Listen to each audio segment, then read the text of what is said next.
प्रेम शुक्ला जी, जो आरोप वो लगा रहे हैं, वो कह रहे हैं ये आप ही की देन है जी, ये आप ही की देन है। और उनके सांसद साहब समाजवादी पार्टी के तो ये कह रहे हैं कि यही वजह है कि यूपी में सीटें घट गई।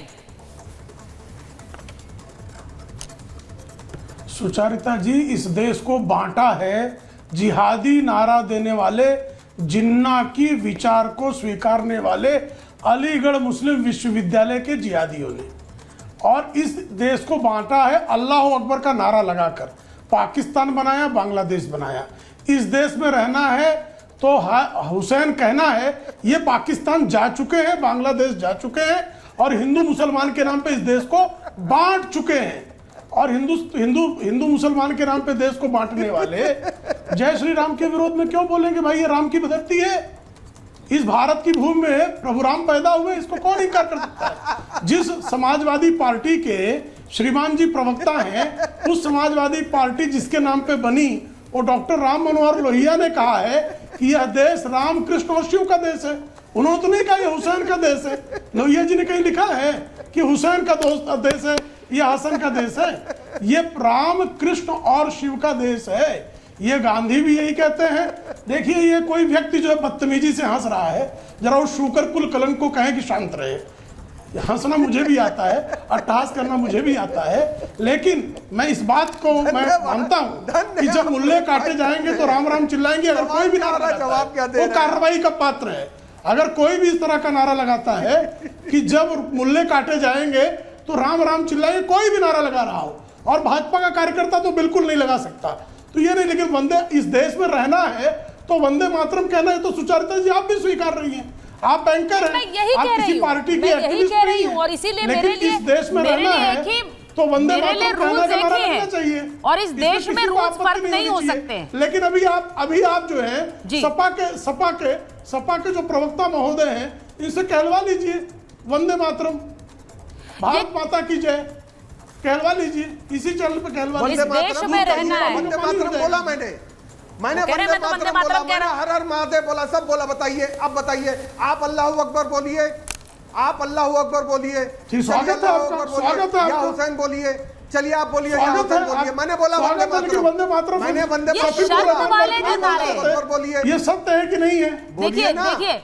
आप लोग यहाँ पर, मैं ये उम्मीद करती हूँ कि जो मेहमान मेरे साथ महाभारत जुड़े हैं, लाली साहब, प्रेम शुक्ला जी, विवेक जी, सुनिए, फैज साहब, जवाद साहब, आप लोग सब जो जुड़े हैं मेरे साथ, मैं ये उम्मीद कर रही हूँ ना कि आप दिशा दिखाने वाली बात महाभारत में करेंगे, दिशा बिगाड़ने वाली बात नहीं।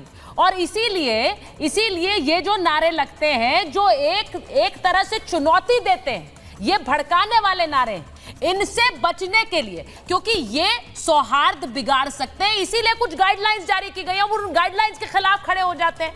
उन गाइडलाइंस के लिए कहा जाता है कि ये तो एक धर्म को टारगेट करने के लिए गाइडलाइंस है। कैसे धर्म को टारगेट किया जा रहा है? मैं एक बार डीजीपी सर को अंदर लाना चाह रही हूँ डिबेट में। डीजीपी सर, उत्तर प्रदेश के लिए ये गाइडलाइंस जो जारी की गई हैं, और ये हम स्क्रीन पर भी अगर चला सकते हैं, ये कांवड़ यात्रा के लिए भी जारी की गई है, ये मुहर्रम के लिए भी जारी की गई है। वो जरूरी है क्योंकि हम ऐसी तस्वीरें देखते हैं और ऐसी तस्वीरों से सौहार्द बिगड़ सकता है।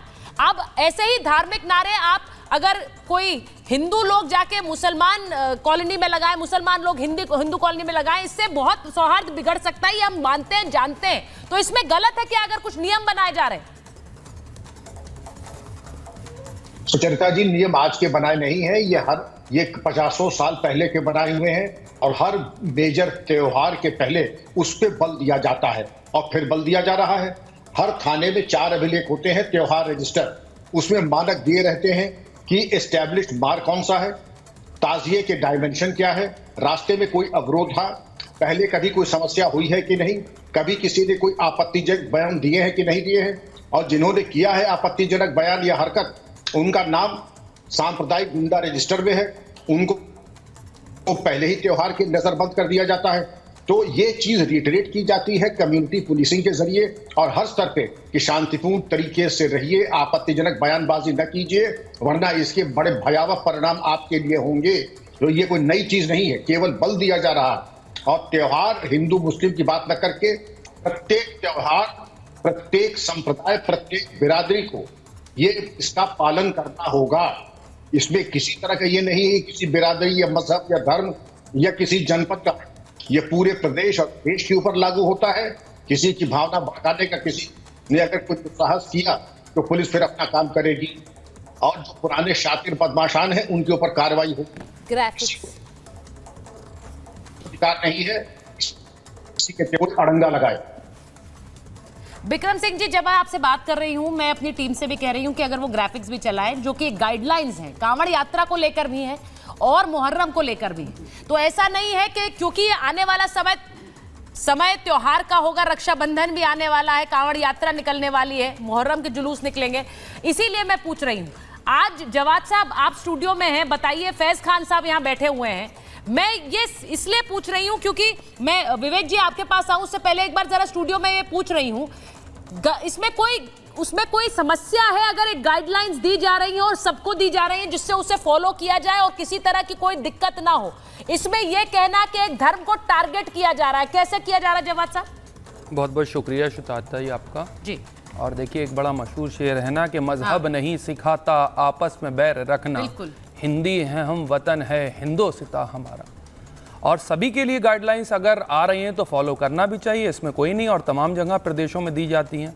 लेकिन मुझे हैरत की बात यह है, मैं थोड़ा सा इसमें पॉलिटिकल एंगल आपको दिखाऊंगा ताकि दर्शक भी देखें। क्या है, अभी 2024 का चुनाव 4 जून के जो परिणाम आए हैं उसको लेकर के भारतीय जनता पार्टी के शीर्ष नेतृत्व और जो है आपके क्षेत्रीय नेतृत्व में एक बेचैनी है, और अभी उपचुनाव भी होना बाकी हैं।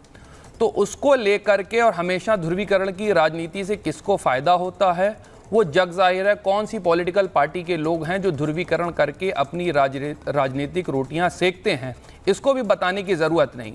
लेकिन आप ये देखिए कि अगर परिणाम जैसा चाह रहे थे वैसे नहीं आ रहे हैं तो उसके लिए आप बिल्कुल पक्षपात कर देंगे।